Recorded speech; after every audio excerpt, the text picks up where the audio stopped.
지금 여러분께서는 정치평론가 이강윤이 진행하는 이강윤의 오늘을 듣고 계십니다. 이강윤의 오늘은 팟캐스트 포털 팟빵에서 다시 들으실 수 있습니다. 의견과 건의가 있으시면 게시판에 남겨주세요. 네, 경제뉴스 브리핑 받으시겠습니다. 한국경제TV 이인철 기자, 안녕하십니까? 예, 안녕하세요. 네, 설 연휴 동안 큰 뉴스가 많았는데 개성공단 가동 전면 중단, 우리 금융시장도 지금 몸살을 앓고 있죠. 설 연휴 동안 일본 등 주요국의 증시가 급락했는데 오늘 우리 증시도 아주 대폭락했죠?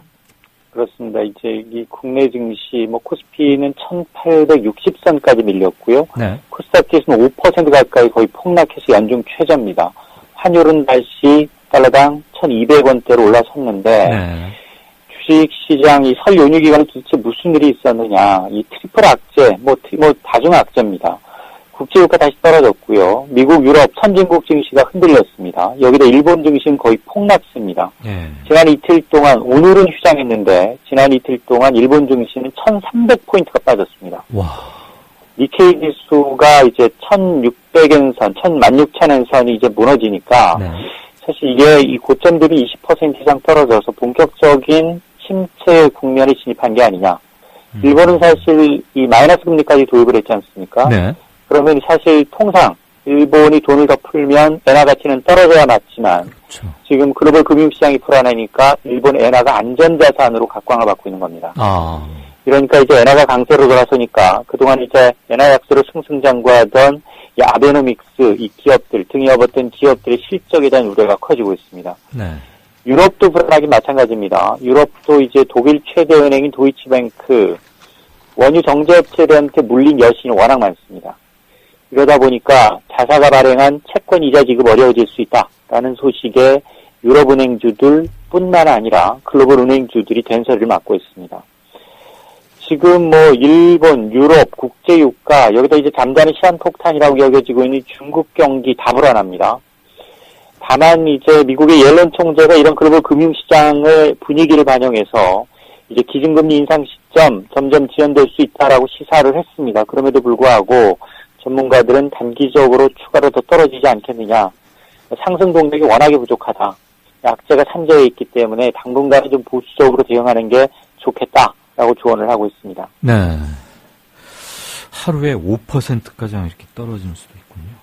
자, 정부가 개성공단 가동 중단으로 피해 보고 있는 입주 기업들을 위해서 종합지원센터 운영하겠다고요? 그렇습니다. 가동 12년 만에 중단된 개성공단 입주 기업들 오늘부터 철수가 시작됐죠. 당장 124개 입주 기업들 연 6천억 원이 넘는 생산 차질이 불가피하고요. 거래처 손실과 같은 무형의 피해액은 아직 구체적인 집계조차 어려운 상황입니다. 이러니까 오늘 이 황교안 국무총리를 주제로 해서 개성공단 입주기업 지원 정부합동 대책반이 가동이 됐습니다. 여기에는 통일부, 기재부, 상자부, 금융위, 중소기업청과 같은 11개 부처가 참여를 하고 있는데요. 네. 오늘 발표된 내용을 보게 되면 우선 입주기업들 조업 중단으로 인해 발생할 수 있는 예상되는 생산 차질, 자금 조달, 이게 시급한 사안부터 우선적으로 조치하겠다라는 거고요. 이와 관련해서 기획재정부는 경업 관련이 보험금 지급이 있습니다. 이걸 좀 빨리 해주는 방안. 그리고 이제 일시적으로 자금 숨통을 틔우기 위해서 자금을 이제 지원하는 방안, 또 세금 납부를 좀 유예하는 방안 등을 검토하고 있고요. 또 앞으로도 이제 입주기업들과 상호 긴밀한 협조를 통해서 필요한 애로사항에 대해서 이제 해결책을 모색하겠다라고 밝히고 있습니다. 네. 이런 게 도움이 될 것으로 보십니까? 일단 지금 입주해 있는 개성공단에 입주한 입주기업이 124개사인데요. 은행에 빌린 돈, 여신이라고 하는데요. 이게 한 1조 1,600억 원 규모입니다. 근데 정부 지원이라는 게 은행 대출을 저리로 지원하는 거, 그리고 보험금을 앞당겨 지급하는 거, 세금 납부를 밀어주는 수준입니다. 이 턱없이 보상이라는 게 부족할 수밖에 없는데요. 네. 문제는 입주기업들은 장비, 원자재, 철수할 수 있는 이제 시간조차 없이 정부의 강압적인 가동 중단이라는 명령을 받은 겁니다. 이렇게 되다 보니까 입주 기업들의 피해는 눈덩이처럼 불어날 수밖에 없는 구조인데요. 네네. 생산 차질 뿐만이 아니라 업체들 이제 만든 물건 해외 이제 바이오와의 계약도 파기해야 되고요. 그러게요. 그렇게 되면 거래선이 단절됩니다. 네. 협력업체는 또 얼마나 많습니까? 동반 부도날 수밖에 없는 상황이기 때문인데 예. 그럼 이런 상황이 이제 처음이 아닙니다. 지난 2013년에도 있었는데요. 그렇죠. 당시에도 5개월 동안 개성공단이 폐쇄되었는데 당시에 이제 정부가 기업들, 입주기업들 보상 안건을 보니까 입주기업들이 직접 신고한 피해 금액은 약 1조 원이었는데 이 가운데 정부가 증빙 서류를 기반으로 해서 인정한 건 한 7천억 원 가량이었고 영업손실분에 대해서 보상한 건 없습니다. 네. 이렇게 이제 실질적인 보상 체계가 없는 상황에서 일방적으로 정부가 문을 닫았기 때문에 결국 입주기업들 일부의 경우에는 연쇄 도산이 나타나지 않겠느냐라는 예. 우려가 커지고 있습니다. 그 외국 바이어들한테 받아놓은 주문 이제 우리가 이행을 못하게 되잖아요. 그렇습니다. 그런데 남북 간의 군사적 긴장 때문에 이렇게 됐다고 해서 바이어들이 봐주거나 기한 연장해주거나 그런 건 없죠? 이미지가 더 안 좋죠. 이런 일이 언제 다시 가동될지도 모르는 데다. 그리고 이 기업을 믿고, 이 기업의 신용을 믿고 했지만 정부 정책에 의해서 예. 이 민간 기업들의 영업이 좌지우지된다라는 점을 감안하면 앞으로 주문을 넣을 건가는 미지수죠. 그러니까 이번 그 위약금뿐만이 아니라 앞으로도 비즈니스 할 가능성이 훨씬 더 없어져 버리는 거군요. 그렇습니다. 참, 이거 큰일입니다. 자, 다른 얘기 한번 해보죠. 오늘부터 햄버거 가격 올랐다고요? 대표적인 패스트푸드 메뉴 햄버거 가격이 올랐습니다. 이 A사인데요. 오늘부터 햄버거 가격 제품별로 100원에서 200원가량 인상을 했습니다. 네. 사실 이렇게 한 업체가 기습적으로 가격을 오르면 다른 업체들도 뒤따라 오릅니다. 그러겠죠. 지난 2014년 말에도 비슷한 상황이 있었는데요. 사실 업체 측에서 원가 올랐다, 인건비 올랐다 이런 이유 들고 있는데 뭐 인건비 오른 건 어쩔 수 없는 부분이라 치더라도 햄버거 재료하면 밀가루고 쇠고기가 주재료일 텐데 네. 지금 원자재 가격 크게 오르지 않은 것 같거든요. 예. 그래서 이게 선거철을 앞두고 이제 기습적으로 가격 올린 게 아니냐라는 거고 문제는 지난해 말부터 소주값 인상을 시작으로 해서 먹거리 가격이 도미노 인상이 이제 이어지고 있다는 겁니다. 네. 연초에 두부 가격 평균 5% 올랐고요. 음료 가격, 청양음료 가격이 평균 7%, 이런 가운데 맥주, 라면 가격 인상 가능성이 끊임없이 제기가 되고 있습니다. 인상 시점은 4월 총선 직후가 되지 않겠느냐라는 건데 네. 아무래도 이제 소비자들의 시선이 선거에 이제 쏠린 틈을 타서 기습적으로 올릴 것이다라는 관측인데요. 참 소득은 정체되어 있는 상황에서 이 서민들의 장바구니 물가, 먹거리 물가에 대한 부담은 더 커질 것으로 우려가 됩니다. 네, 선거 때가 되니까 이런 거는 대응을 못 하는군요. 자, 정부가 한국형 히든 챔피언 기업을 본격적으로 육성하겠다. 뭐 좀 똑부러진 대책이 있습니까? 사실 히든 챔피언은 이제 독일에서 이제 비롯됐죠. 예. 기술력을 바탕으로 글로벌 시장 점유율 3위 이내인 중소 중견기업을 칭하는 말인데요. 정부가 이제 올해 이런 히든 챔피언 170개 기업을 신규로 선정해서 해외 진출을 지원하겠다라는 겁니다. 이런 이제 중소 중견기업의 경우에는 이 세계시장 지배력을 행사해서 이제 세계시장 점유율 1위부터 3위까지 육성하겠다라는 건데요. 일단 후보 기업으로 선정이 되면 여러 가지 지원이 뒤따릅니다. R&D부터 시작해서 지적재산권과 같은 전문 분야 교육도 시켜주고요. 컨설팅도 해줍니다. 실제로 이제 해외 진출을 위한 여러 가지 전략 마케팅 같은 걸 모두 지원을 받을 수 있는데 어쨌든 정부는 지금 수출이 지금 연초부터 너무 막혀있다 보니까 대기업에 의존할 수 있는 게 한계가 있습니다. 네. 이러다 보니까 중소 중견기업의 수출 확대를 위해서 이 궁예지책으로 내놨는데요. 이게 좀 풀려나갈지 대기업이 어려운데 형이 어려운데 아우가 잘 선방을 할지 좀 지켜봐야겠습니다. 히든 챔피언. 예. 잘 들었습니다. 지금까지 경제뉴스 브리핑 한국경제TV 이인철 기자였습니다. 고맙습니다. 네, 감사합니다. 미디어 협동조합이 벌이는 싸움은 단번에 끝나는 단거리 달리기가 아니라 마라톤입니다. 반만 년 동안 기승을 부려온 기득권 논리, 또 기회주의가 어찌 일거에 숙청되겠습니까?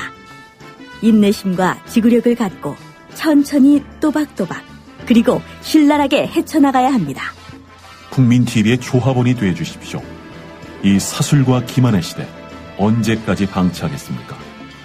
국민TV가 가장 무서운 견제자로서 어둠을 해치고 썩지 않게 하는 힘이 되겠습니다.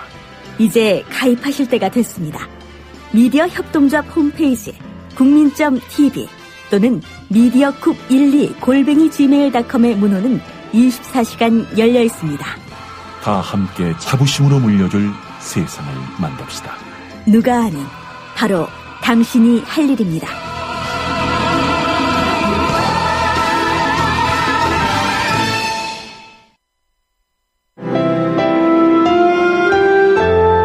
주장이 질서를 만나면 아름다워집니다. 주장이 화해를 만나면 힘이 생깁니다. 주장이 감동을 만나면 희망이 됩니다. 주장이 배려를 만나면 마음을 움직입니다. 마음을 움직이는 힘, 배려에서 시작됩니다. 한국방송광고공사 공익광고협의회. 이강윤의 오늘, 이제는 정가 산책으로 함께합니다. 정치권 동향 생생하게 풀어드릴 분은요. 네, 최요한 평론가 안녕하세요. 예, 안녕하십니까. 최요한입니다. 설 연휴 때 뉴스가 많았네요. 예. 자, 이거 박근혜 대통령이 개성공단 초강수를 두었는데 자해에 가까운 예. 북한에서도 아주 신속한 초초강수로 응대를 하고 예. 대북 세판짜기 이거 뭐 경제 무능한 거를 이걸로 둘러치는 겁니까? 뭡니까? 이거 도무지 복잡한데 그렇죠. 가르마 좀 타주세요. 예. 일단은 현재 박근혜 대통령의 모든 정치 통치 행위가 회귀한다. 뒤로 돌아간다. 과거로 돌아간다라는 차원에서 어떤 의미를 지니고 있는지 한번 생각을 해봤습니다. 특히 이번에 개성공단의 사실상 완전한 실질적 폐쇄죠. 폐쇄죠. 폐쇄를 둘러싸고 그리고 북한이 이미 폐쇄를 시켜버렸어요. 예, 조금 예. 전에. 방금 얘기 들었습니다. 이 상황에 대해서 어떻게 생각해야 되는가 좀 고민을 좀 해봤습니다. 네. 언론에서는 지금 외교 세판 짜기 이런 식으로 이야기를 합니다. 네. 그러니까 기존에 가지고 있었던 남과 북의 관계로서는 현재의 전망이 보이지 않는다. 아예 내가 처음부터 다시 짠다. 햇볕 정책 지우면서 김정은을 압박한다라는 차원에서 대북 외교 세판짜기라고 표현을 합니다. 그런데 이거 한 세 가지 정도 생각해 볼 수가 있는데요. 네. 첫 번째로는 방금 말씀하셨던 대로 경제 부분에 있어서는 무능을 완전히 포장하는 것이다라고 할 수 있죠. 지금 박근혜 정부가 스스로 생각하기에도 해놓은 게 없거든요. 뒤돌아봤을 때 마른 창조 경제니 뭐니 이야기는 많이 있었지만 실제로는 4대 개혁, 공공교육, 금융노동 말은 좋은데 해놓은 게 없어요. 네. 이런 상황에서 앞으로 이제 2년 남은 나머지 권력을 계속 유지해 가고 새로운 정권을 창출해 나가기에는 스스로 힘들다라고 판단을 했다라고 저는 보고 있고요. 예. 그래서 이것이 이제 결국은 실정을 감추기 아니냐라는 생각이 듭니다.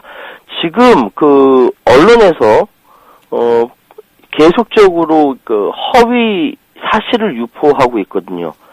예를 들어서 문화일보 같은 경우는 대표적인 사례로 아예 헤드라인에 13년간 북핵 자금만 됐다. 이런 식으로 이야기를 합니다. 그 증거 없잖아요. 증거 없죠. 일단 언론에서 이렇게 터뜨리고 나면 이것이 회자가 되고 특히 어르신들 사이에는 카톡방에 서로 이렇게 막 돌고 이렇게 되는 거죠. 요즘 어르신들도 참 카톡들 많이 쓰신다. 그렇습니다. 그런데 지금까지 계산이 나온 건 있습니다. 이제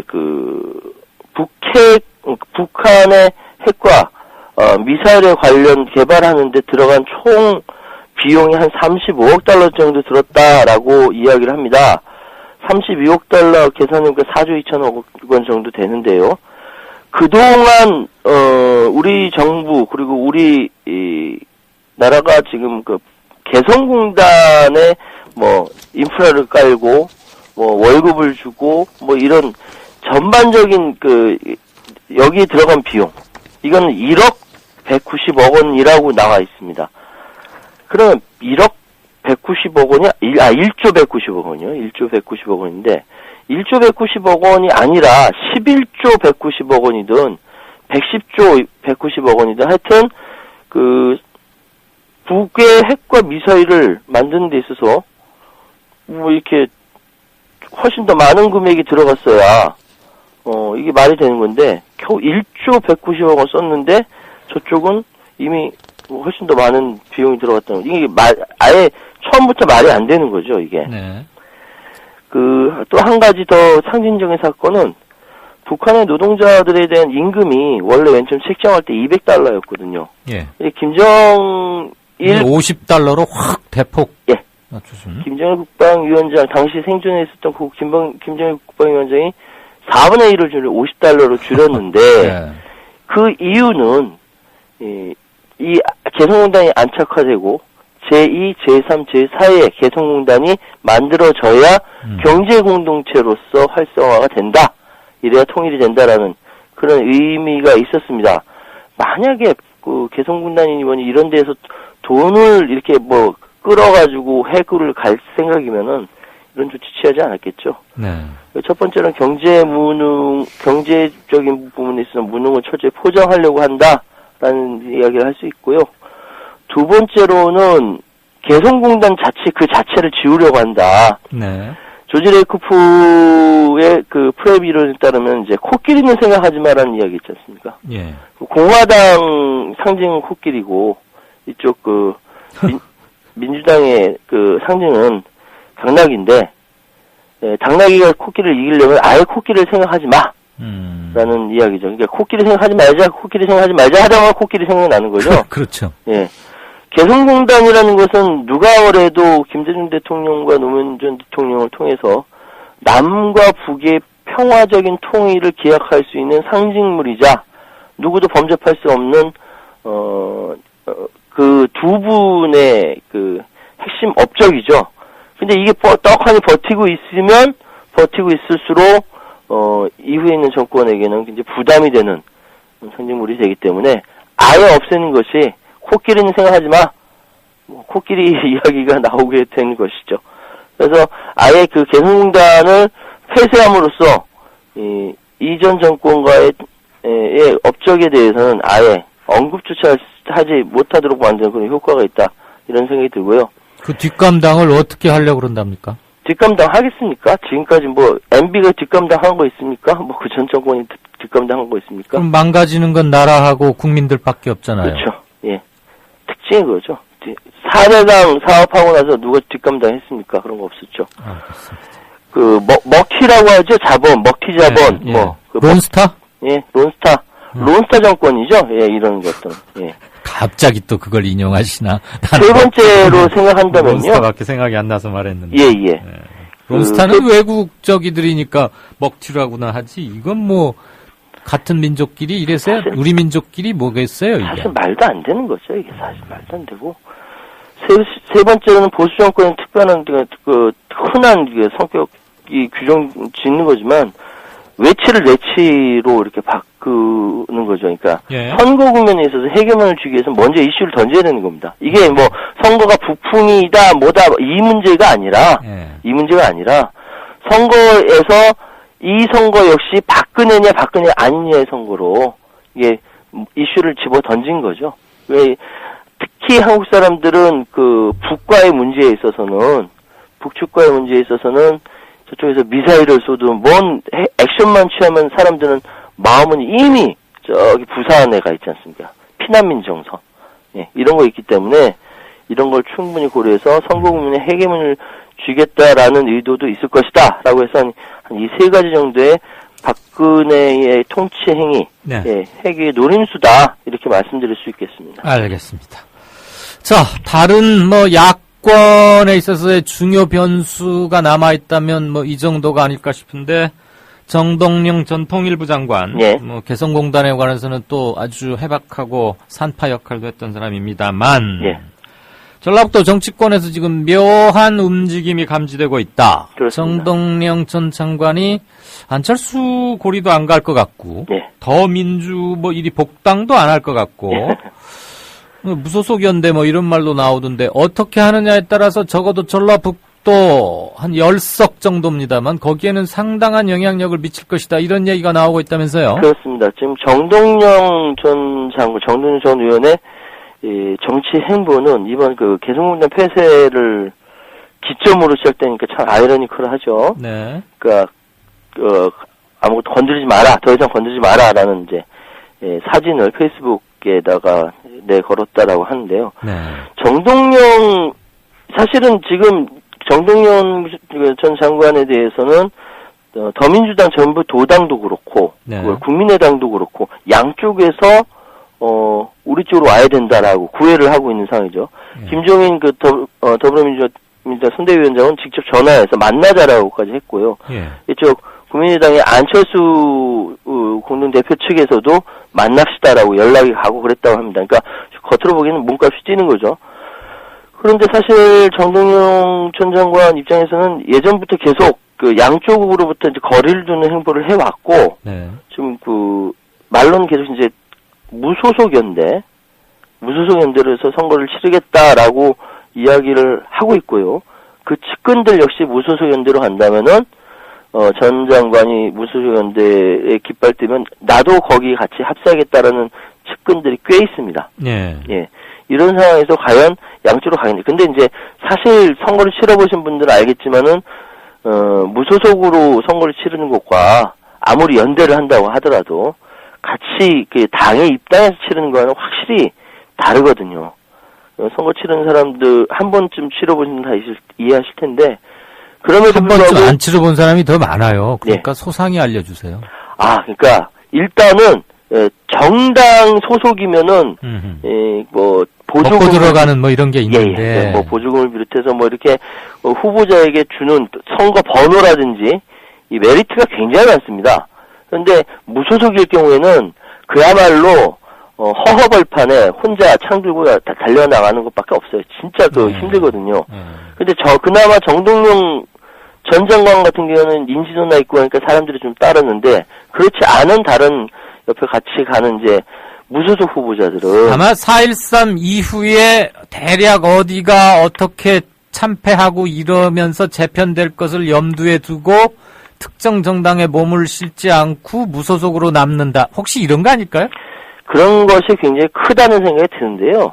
정동영 입장에서는 지금 현재의 문재인을 대표로 하는 더불어민주당을 가기는 더 어렵고, 어렵고, 더구나 가도 될 것 같은데. 국민의당 쪽으로 가기에는 그건 좀 영 안 맞는 옷이고. 안철수의 색깔이라는 거하고 자신하고 맞지가 않거든요. 그러게요. 더 어렵죠. 그러니까 이런 상황에서 생존 공간을 만들기 위해서는 시간이 필요하고, 그 시간을 벌기 위해서는 양쪽으로 가지 않고 몸값 올리면서 무소속 연대로 나가겠다. 이렇게 계산을 하는 걸로 이해가 됩니다. 알겠습니다. 예. 바빠지겠습니다. 정치평론가들은 바빠진데 저는 안 부르더라고요. 이강윤의 오늘의 아주 엑기스를 다 담아주세요. 예, 알겠습니다. 네. 잘 들었습니다. 지금까지 정가산책 최요한 평론가였습니다. 감사합니다. 네. 박 대통령은 재치 있는 유머로 주변 사람들을 안심시키며 분위기를 바꾸었습니다. 아유, 공해야 공해. 아니 기사님, 뉴스 듣다 왜 라디오를 끄세요? 대통령 동정 연예인 스캔들 동물 날치 얘기뿐이에요. 어디 뉴스가 뉴스다워야지요. 그럼 기사님 안목에서 뉴스다운 뉴스는 뭔가요? 4대강 만든다고 하더니 죽을 4차 4대강 만들었고, 나라님이 자원 외교한다며 혈세를 펑펑 써댔고, 똥별들이 무기 팔아서 뒷돈 챙기고 나라가 개판 5분 전이 됐는데 이런 건 뉴스에 안 나오잖아. 뭐가 뉴스겠어요? 자고로 뉴스라는 거는 권력이 뭔지 알려주고 그 권력을 바르게 이끄는 거 아니겠습니까? 왜 이럴까요? 그게 다 권력자한테 장악당한 거죠. 기사님, 그래서 이런 세상, 이런 뉴스를 바꾸자고 해서 등장한 협동조합이 있잖아요. 에? 협동조합이요?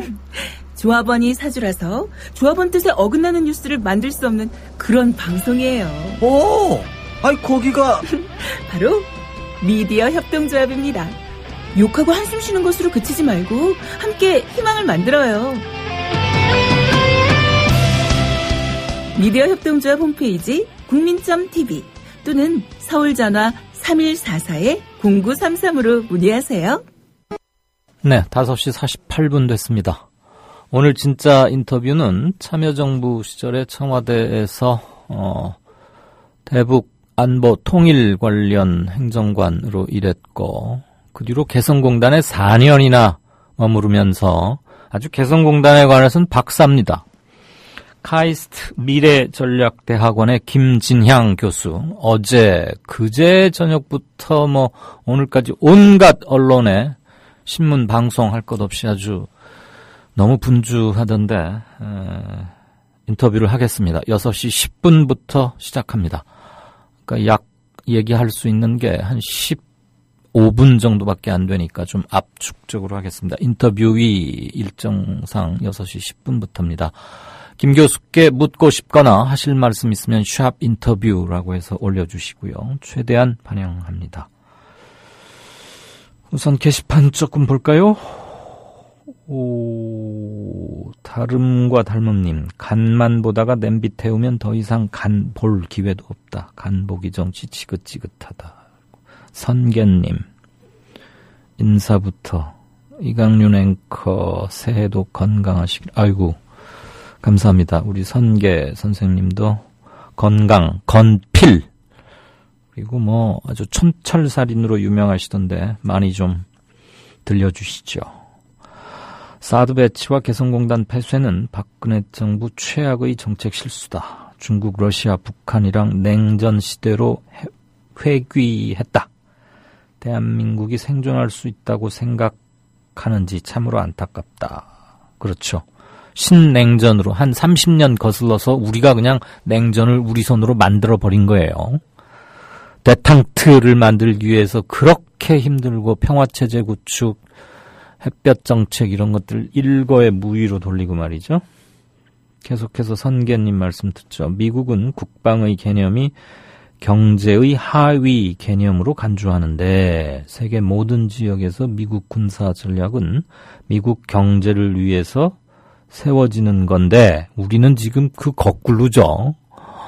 북한 미사일이나 북한 장거리 로켓이나 핵 문제를 이대로 둘 수는 없다. 그러니까 뭔가 변화가 필요한다는 것까지는 이해해 줄 수 있어요. 그런데 장고 끝에 악수 둔다. 이런 바둑계 용어가 맥겨건 바둑계 얘기가 있죠. 딱 그 짝이 아닌가 싶어요. 경제적으로는 안보적으로 아주 형편없는 조치 같은데 박근혜 대통령은 장기적인 경제 국방 전략이 없어요. 선계님, 장기는커녕 단기나 중기도 없는 것 같은데요. 그냥 자기 성질대로 무당 굿 한번 해서 무당시키는 대로 국정을 운영하라고? 야, 심하다.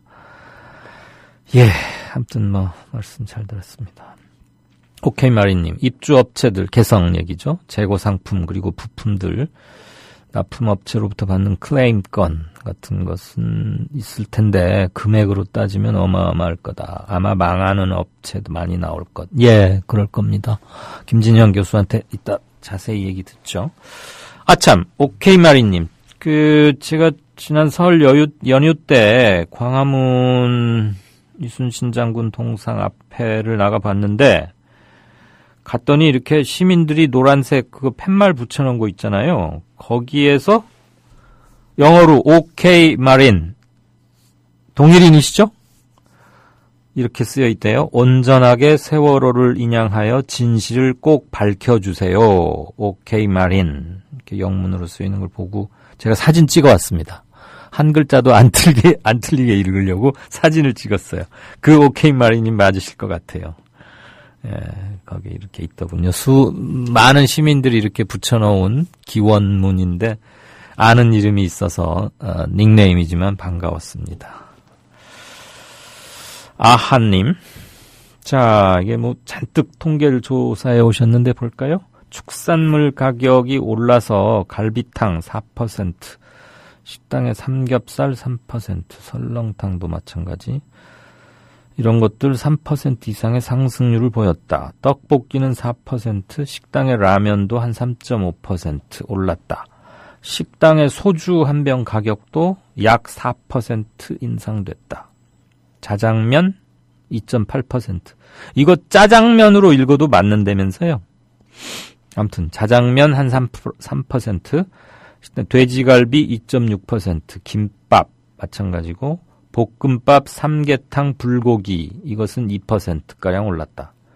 등등등 해서 지금 뭐 비빔국, 해장국 다 올랐거든요. 그거 쭉 써주셨어요. 다만 돈가스는 0.7%, 막걸리 0.7%, 치킨 0.6%, 피자 0.3% 이런 것들은 다른 품목에 비해서는 덜 올랐다. 예, 축산물 가격 이제 주 원인인 것 같긴 한데 지금 뭐 물가는 0%대 제자리라고 하는데 실제 이런 것들은 2에서 한 3, 4%가량 올랐고 금리는 아시다시피 뭐 1.5% 이거저거 제하고 나면은 예금에서 받는 이자는 거의 없다고 해도 과언이 아닌데 올랐다 이거죠. 그러니까 아한님이 올라야 할 지수는 내리고 내려야 할 지수들만 오르는 상황이 계속되고 있다. 이렇게 분석해 주셨네요. 사도 요한님, 햄버거 값 오른다고요? 최저 시급으로 빅맥 하나 사 먹을 수 있을지 궁금하다. 저는 걱정이네요. 이것도 아이들이 많이 먹는 건데 엄마가 또 이거 안 사주면 속상할 거고 그거 참. 그리고 이걸로 한 끼 때우는 젊은이들도 많잖아요. 이게 한 5,000원쯤 합니까? 빅맥 세트가. 개성공단 입주업체 경협보험으로 피해액의 90%를 보상한다. 그 전체 규모는 약 2천억 원이다. 그런데 여기에 함정이 있다. 개성공단 전면 중단으로 피해를 입은 입주기업은 피해 금액의 90%, 최대 70억까지 남북경제협력사업 보험, 이른바 경협보험을 통해서 보전을 받는데 다만 입주기업 약 124개 기업 중 보험에 가입하지 않은 기업이 이렇습니까? 무려 48개. 한 45%가량 되네요. 오.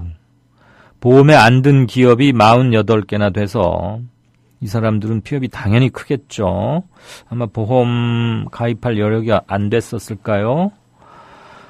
최대 한 70억 정도 피해가 개별 기업당 말이죠. 일반인 입장에서는 우왕굿이겠지만 어느 정도 규모 있는 기업이 돌아가는데 70억은 우스운 경우가 많죠. 최대 70억까지 이제 보상을 받으니까. 그렇죠. 기업하는 사람들한테 뭐 몇백억 단위 계약하고 하는데 70억 보험에서 받아봐야 이게 언발의 오줌 누기 아니겠어요? 그나마 이제 보험도 못 든 곳은 일러무삼하겠습니까? 네.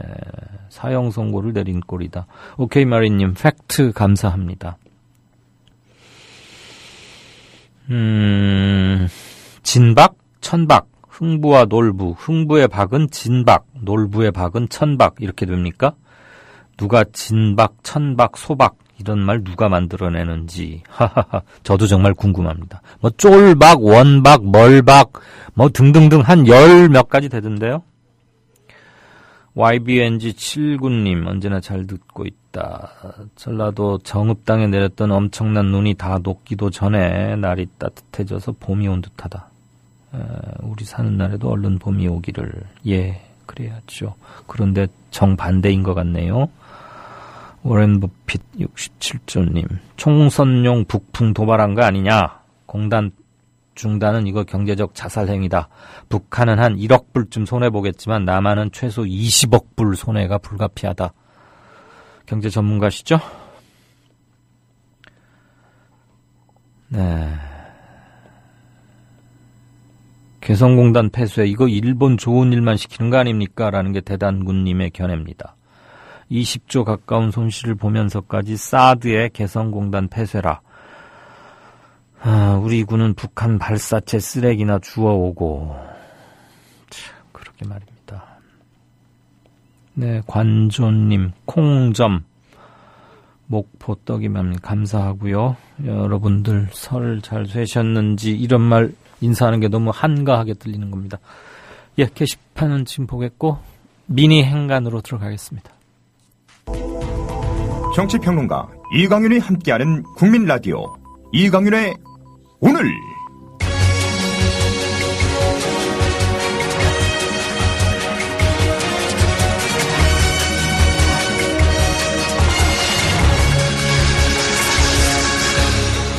이강윤의 예리한 시각. 이제는 뉴스의 행과 간을 짚어냅니다. 네, 개성공단 말씀 조금 드리겠습니다. 오늘 오프닝부터 행간 그리고 인터뷰까지 왜 다 개성공단이냐 이러실 분도 계실 수 있겠습니다만 워낙 큰 뉴스라서요. 이게 향후 가져올 파장 때문에라도 오늘은 여기에 집중하지 않을 수가 없습니다. 경제적 피해 이런 것들은 뉴스 브리핑이나 이런 데서 많이 언급이 됐으니까 우선 저는 안보 차원에서 이게 왜 대패착인지 잘못한 건지를 말씀드리고자 합니다. 제가 기자로 일할 때 그리고 정부 부처의 관료로 일할 때 참여정부 때 모 부처에서 제가 홍보기획 담당관이라는 걸 했었습니다. 그때 남측 정부 대표단의 일원으로 150명의 경제 사절단 관련자들과 함께 2006년 4월에 북한을 갔었습니다. 평양에서 이제 해주까지 이르는 긴 여정이었고 그 뒤로도 개성공단은 공무원 신분으로도 갔고 기자로도 갔었는데 가장 최근에 받았던 그 브리핑에 따르면 많이들 아시겠지만 개성 인근은 군사적으로 아주 요충입니다. 그래서 북한 측에서도 전쟁에 대비해서 거기에 굉장히 많은 군사 부대, 군사 시설들 밀집해 있었는데 개성공단 그 2천만 평을 만들기 위해서 거기 있던 부대를 다른 곳으로 다 옮겼습니다. 초근 목피 그래가지고 북한의 산들은 헐벗숭이가 됐다 그러는데 개성 쪽에 사는 일부러 다 배냈습니다. 왜? 남측 군사시설의 움직임 같은 것을 정확히 정탐하기 위해서 아예 마치 골프장에 무슨 그 포대 그린처럼 말이죠. 이 비유가 좀 그런가요? 언덕이나 민피단 동산들이 있는데 그냥 풀밖에 없어요. 나무들을 다 베냈어요. 해주 가는 길에서도 익히 봤습니다만 서부전선이 특성상 그렇죠. 거기에 있던 북한의 군사시설, 군사부대들 거기도 당연히 서부전선이 서로 치열하게 맞붙으니까 또 평야지대지 않습니까? 동부전선에 비해서. 군부의 강력한 반대를 무릅쓰고 당시 김정일 국방위원장이 저 군부대들 옮기라우. 남북측한의 거저 이거 중대한 역사적 과업이니까네. 군대 니구들 잠깐 좀 있으라우. 그러면서 이렇게 했답니다. 그 말은 뭘 뜻하는 것이냐. 북한의 군사 주둔 진지를 없애고 거기에 남북이 북한은 땅과 노동력을 대고 우리는 자본과 기술을 대서 함께 평화의 기틀이자 공존 공영의 첫발이라고 할 수 있는 공장, 공업단지를 만든 게 개성공단 아닙니까? 북한 군부 입장에서는 아이고 지도자 종지께서 그저 없애라고 하는데 만약에 그저 북남 간에 큰일이 나면 그거 어쩌겠습니까? 저거 꼭 필요한 군사 진지를 이렇게 없애도 되는 겁니까? 그런 반발이 많았지만 눌러 앉혔다 이거예요. 그 말은 뭐냐? 남북 간의 군사적 긴장 요인을 확 떨어뜨린 겁니다. 개성공단이 갖고 있는 것은 그냥 우리 중소기업들이 가서 남자 여자 속옷의 90%는 지금 다 거기서 만든다는 거 아닙니까? 또 무슨 주방용품 꽤 유명한 무슨 키친인가? 키친 모닝인가? 잘 모르는데 아무튼 거기가 1호 그 냄비 같은 것도 그냥 그것만 만드는 의미가 아니라 마치 그거 뭐예요? 총칼을 녹여서 보습을 만드는 군사진 기지를 없애고 경제 공동구역을 만든 거 아닙니까? 그런데 우리 손으로 그걸 없애버렸어요. 그러니까 지금 북한이 오늘 바로 취한 게 뭡니까? 개성공단 폐쇄, 거기 군사구역으로 선포한다. 즉 여기 얼씬하면 군사적 도발로 행위해서 뭘 하겠다라는 거 아닙니까? 그러면 김대중 정부 때 김대중, 김정일, 남북한 지도자들이 용단을 내려가지고 정말 남북 간의 경제 공동 번영, 공존을 위해서 내디뎠던 그 상징성 큰 것을 일거에 엎어버리는 거예요. 우리 손으로. 바둑 뛰다가 마음에 안 든다고 확 바둑판을 엎어버리면 되겠습니까?